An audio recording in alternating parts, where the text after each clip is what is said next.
If you've ever wondered what to use when you're washing your car, this is the podcast for you. Hi, I'm Ivan. I'm Nick. And this is DIY Detail. Today we're going to go over different wash media. And if you're listening to this on Spotify or Apple Podcast or podcast apps like that, we're very sorry, but this one is a visual one. You might want to go to YouTube for this one. We'll do our best to describe it as an audio podcast, but there's some visuals going on here. The visual that I want to bring up first, Ivan and I didn't discuss how we're going to start this, where we're going to go. We just put everything on the table, and I am drawn to this, Ivan. It's a brush. Yeah. And I'd like to learn more about how this might possibly be safe. Yes, actually not possibly safe, very safe. So let's delve into some of the misnomers in the industry first. That a brush is going to scratch paint. Not every brush is created equal. This brush will scratch paint. I guarantee you this will scratch paint. But this brush and this brush are completely different. Brushes can be safe if they're engineered to be safe, if they're engineered for what we're going to be doing, and that's what we're going to be explaining here. So, the elephant in the room, the brush. And we have a number of brushes on the table. There's one brush that we're going to throw off the table, and that's this one. This is your standard run-of-the-mill truck brush. And while it may look soft and may look like a flag tip, and it is a semi-flag tip, it is not the same as this. This is super soft. This one, run your hand across it. That doesn't feel paint safe. It looks a lot like our wheel and body brush, right? But they feel very different. Right, just because it has a green bristle and it's flag tipped doesn't mean it's the same thing. This one is super soft when you feel it. This one, I wouldn't put this on paint. Let's show them again. All right, so this we actually recommend for not only the body of your cars, we're talking about paint, glass, plastics, you can also clean wheels with it and tires. This is like Ivan's favorite wheel and tire brush. Right. You rarely ever use this one for tires. Now, if you really want to do that, you can, and you'll be on the front lines of your own detailing universe. So like, if that's how you want to clean tires, you absolutely can, right? Right, you can. It's not necessary. The wheel and body brush, another thing people don't always realize or don't always bring to the forefront is that the clear coat on your wheels is just as sensitive as the clear coat on your paint. So would you use this brush on your paint? The answer is no. If you wouldn't use it on your paint, you shouldn't be using it on your wheels either. On the tires, okay, but on the wheels, never. This is a brand new brush, so if you see some little parcels in the air, these will shed a little bit when you first get them. Not to be concerned. This is aside on the shedding. How can I de-shed this real quick when I get it? Put it in your bucket for 5 minutes. All right, and then you're good to go? Yeah, you're good to go. Before we talk too much about the wheel and body brush or this, what does flag-tipped nylon brush really mean? Excellent question. So we have a strand of nylon here. So one strand of nylon. At the end of this strand of nylon, and this is a great example, and we'll get a close-up of this particular strand isn't flagged, but the one beside it is. So think of it as split ends in hair. So you take that strand of nylon, and then the end of it, you break it up, or you flag it. And that means it's got all sorts of nice little areas to pick up lubrication, to pick up that incredible suds or that rinseless wash and then deposit it on the surface. Does the dipping merit more explanation? I feel like you told me once they dip it in acid or something, or? Some brushes are acid dipped, some brushes are mechanically flagged, which means they actually run it sort of like between rollers, each individual strand. They both end up doing the same thing. So ours are acid dipped, there's mechanically flagged. There's really no difference in terms of when it's done, how it works. One thing I did find, because we do a lot of research and development, is the acid dipped ones tend to last longer. The mechanically separated ones or the mechanically flagged ones, the strands are a little finer on the end and they tend to break off faster. So we've mentioned the brushes. We haven't really mentioned what to use in what situation. I just wanted to point out our elephant in the room. So should we start there? Should we start with this? Should we start with that? Well, Evan, there's so many options. Let's start with the wheels, because normally when we start cleaning the car, we start with the wheels. Okay. So that brush is a definite no-no. We just brought that one here to show you that not every brush is made the same, and just because it looks like a flag tip nylon brush doesn't mean it's the softest. So if you have experience with a flag tip nylon brush and going, I hated it, it was horrible, it scratched my paint, you probably weren't using the right quality of brush. It's almost like we have a system that we have done a lot of R&D on. Yes. With products that work versus the ones that don't. Right. We've done a lot of research. I've tested hundreds of brushes. I happen to live in a bus that is actually covered in truck bed liner. So I actually need a stiff brush. This is too soft to clean my, bit of shedding there. I realize I'm covered in shitting and shitted hair. That's fine. This is actually too soft to wash my bus. And yet we are about to introduce this, or already have, depending on when you're watching this, for washing, Ivan. Let's talk about this brush. Well, you talk about wheels first. Let's start with the wheels. We have a number of brushes for the wheels. Let's put these aside just so we stop distracting Nick with them. Okay. So we have the wheel and body brush, and this has been in our lineup since day one. This is a brush that I've done a lot of R&D on. This was used in my shops extensively because it works. And we use it on the wheels, we use it on the grill of the car, the mirrors. You have a few insects stuck. Instead of getting out the clay towel, this might do the job for you. This is extremely safe on paint, and we've proven it on our channel. Other detailers have proven it on their YouTube channels. I've gone on other people's channels and brushed a car at a 45-degree angle. There was no scratches there. It's an extremely safe brush because of the engineering, the design, and all the time that went into doing that. So cleaning the faces of your wheels and cleaning the tire itself, this is a spectacular brush. Next, Nick mentioned the tire brush for tires. Don't put it anywhere near a painted surface or your wheels because it is going to scratch. I can guarantee it. It might be worth just explaining to folks what your philosophy on cleaning tires is, because a lot of folks are trying to scrub them until the browning is completely gone. Yeah. And that's actually not the goal. No, that's actually damaging your tires. So you want to scrub your tires once or twice with a brush, get the loose dirt off of them, but that browning is actually beneficial to your tires. It's called an antioxidant or an antioxidant, depending on where you're reading. It just means that there is a substance within the tire that permeates and goes through the rubber and is always trying to reach the atmosphere, but it's there to act as a barrier against ozone and against UV. That is a necessary part of your tire. When you're scrubbing to get all of that away, you're removing that, and your tires are going to harden faster. So just don't do that. Scrub them once or twice with this. If you want to go with this, you can, but then don't over clean your tires. The tire dressing will do the rest of the job. And I'll get back to tire dressing in a second. There's one more brush, our barrel brush. And when you first feel this brush, when you get it out of the box, you just bought it, put your hand on, no, I'm never going to touch a wheel with this in my life because it feels a little stiff. It's not as stiff as you might think, but it's definitely stiff for the purists out there who are like, I'm not putting that on my black or nice wheels. Right. This is a natural fiber made out of Tampico. And Tampico is a very chameleon-like fiber. As soon as it gets wet, it is super soft and it's super safe. I've used this type of brush since I started detailing. These are old school, and the reason we have them is they're proven. They work. They're an excellent brush, and people are scared of the look, they're scared of the feel, but if you've ever used one of those nylon barrel brushes, you know as well as I do, when you pull it out of there, you're covered with whatever was in the wheel. And it's usually a slurry of pretty nasty road oils, and then you've got the all clean, and it's just like, you're gonna get splattered with the stuff that you have to wash off later. You don't want that on your skin, on your face, on your clothes. That's not a good thing. You just keep the wheel cleaning to the wheel. Right, whereas this one, if you pull it out very quickly, of course you're gonna get splattered. But because of these fibers get nice and soft with the liquid, when you put it in your wheel bucket, when you pull it out, you're not gonna be wearing everything that's on it. And they last a long time too. So they're a very economical brush. They do the job, they're solid, they last, and they're great. Plus, most importantly, they're safe. You like to reuse your products. Yeah. You like longevity. You like efficiency. You don't want something cheap that's going to, wear out. You're also, as the face of a company, we want to sell you things, right? Yeah. But the ironic part of that is you're also telling people to use less, use a sponge or a decontamination towel that'll get you hundreds of cars. Like, you built your entire shops around this kind of ethos, and that's what you brought to DIY Detail. Right.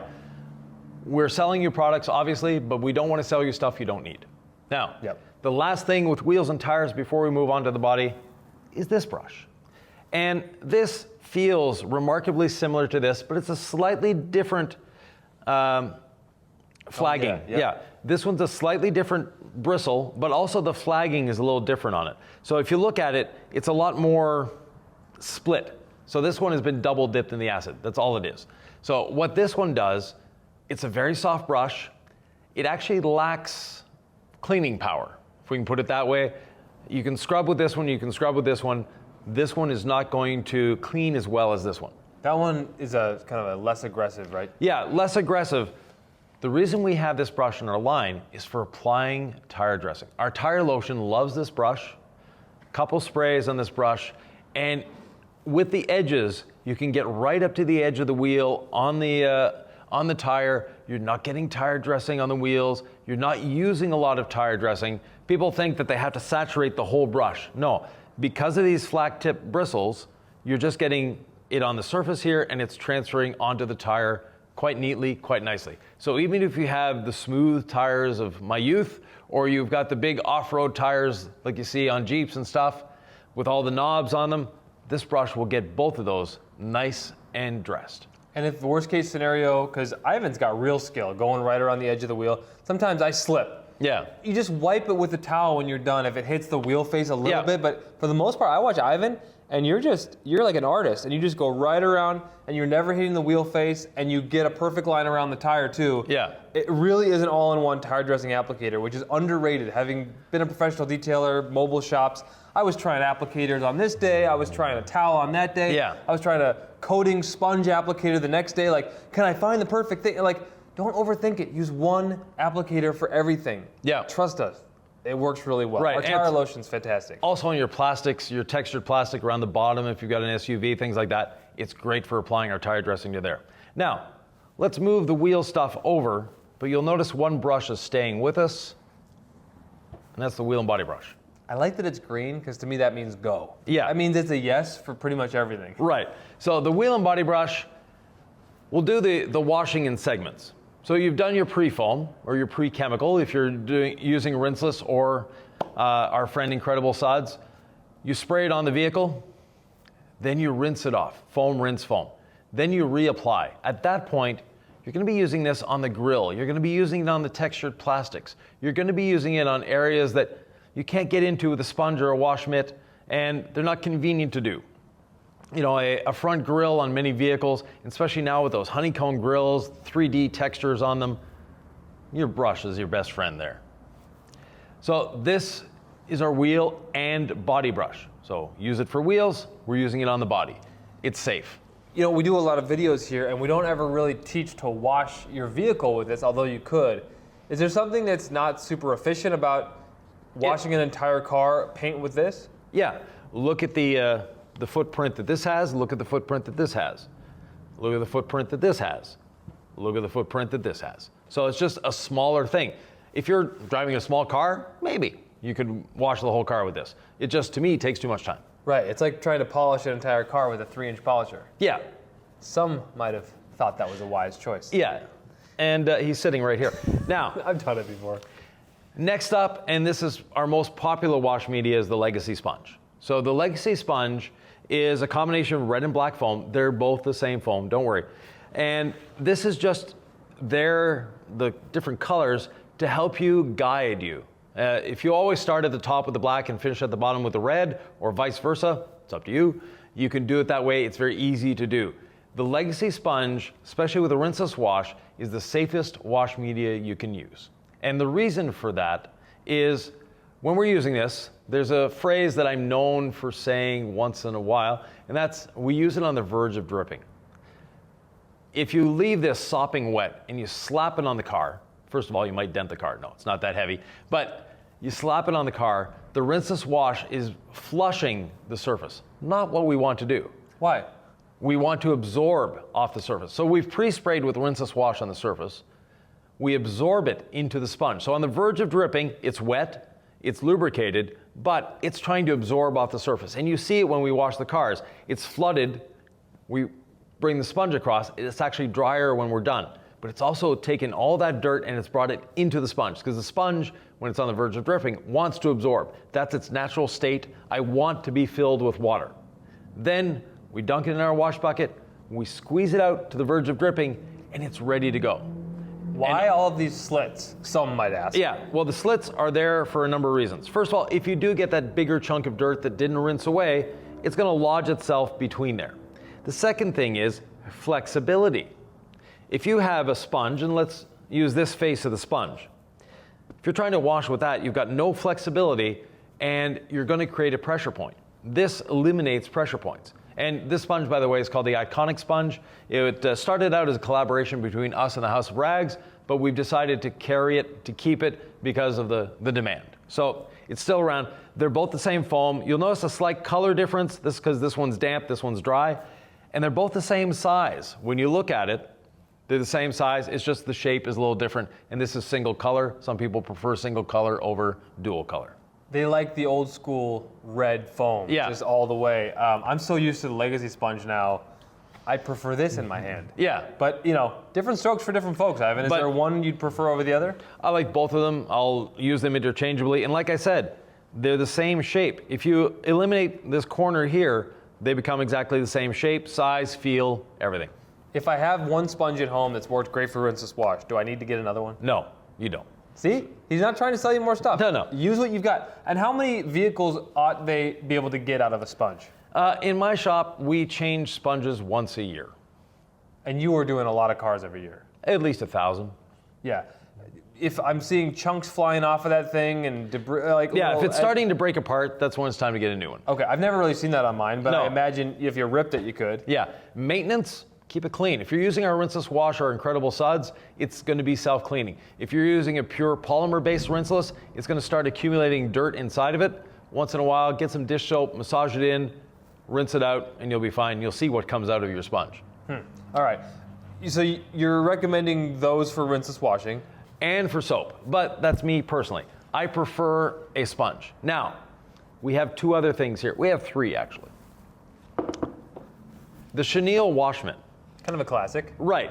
It's made of microfiber. Microfiber is designed to grab onto and hold dirt. As a wash media, that's not a characteristic that's good. You want it to release the dirt. You want it to pick up the dirt, which the sponge does, which the brush does, but you want it to release it as soon as you go back to your wash bucket. Unfortunately, microfiber likes to hold on to the dirt. It's a hoarder. It grabbed that dirt, it took it, it's his, it's its now. And from there, not a good idea. Plus the chenille wash mitt, and I know they're extremely popular, a lot of people love these, they create small pressure points. Every one of these little strands creates a pressure point. That's why we don't have one of these in our line. They're not the safest wash media. Now, if you want a microfiber wash media, we have this. And at the time of this recording, this is the one we have. We have a new one on the way.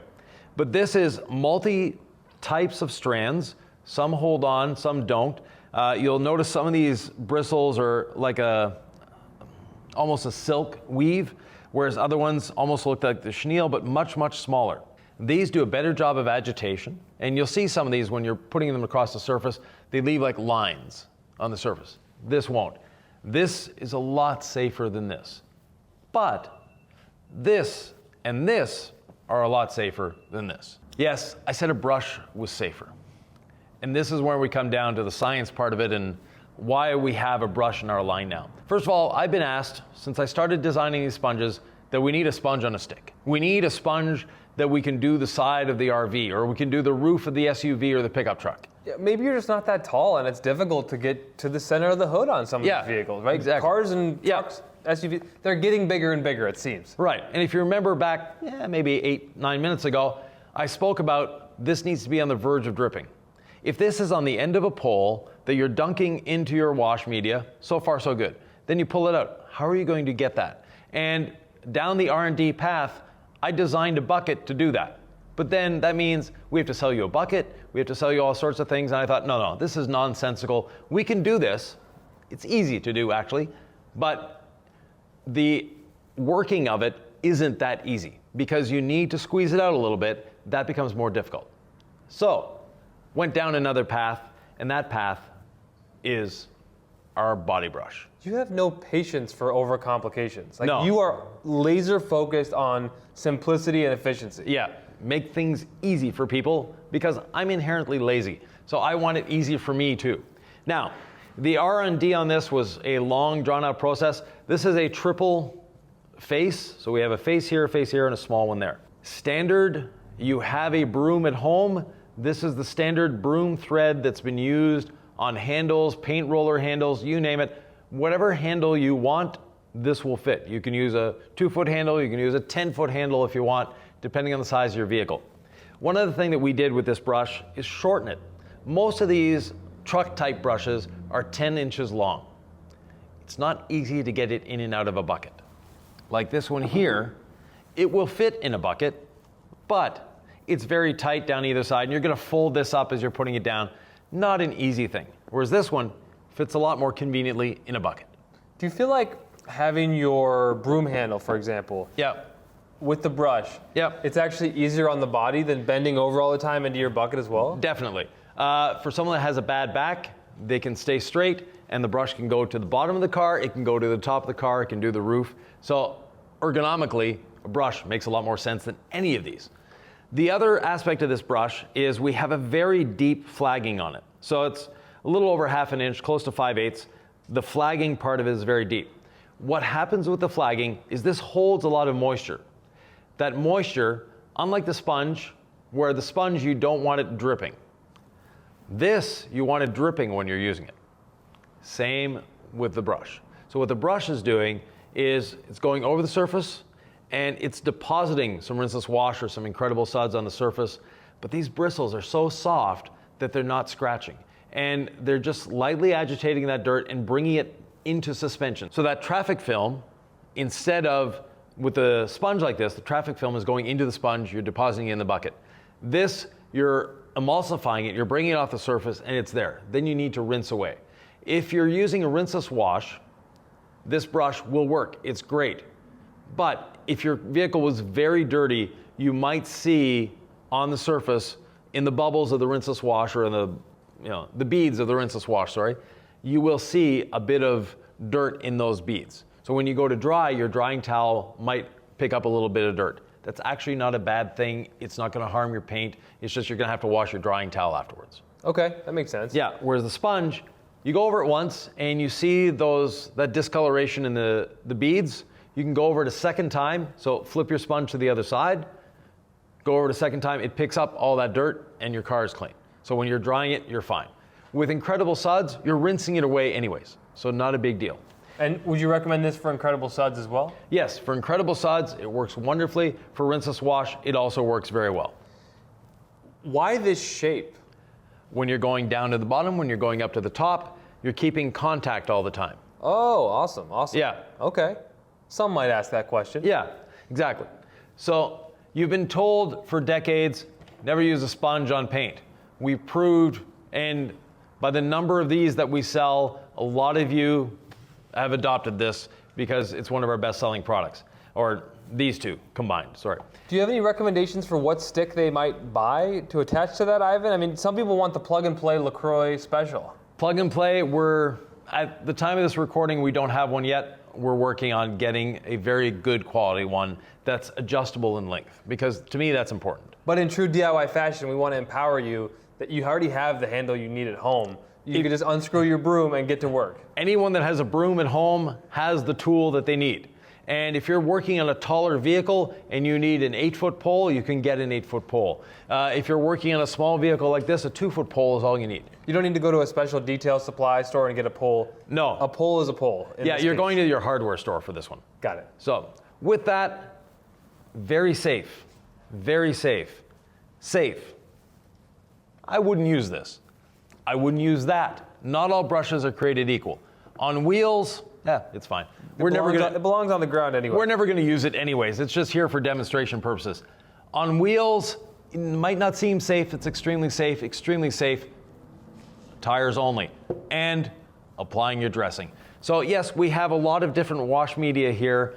They all work, they all do the job. They've all been tried, tested, and true, and they're all safe. Making the choice on the brush to use is a very important one. So too is the choice of what ceramic coating do I put on my vehicle. We get this question a lot. If you're wondering, 8-year, stack, Hydrolite, 3-year, what the heck do I put on my vehicle? We have a podcast all about that, and we hope you join us for that discussion right here.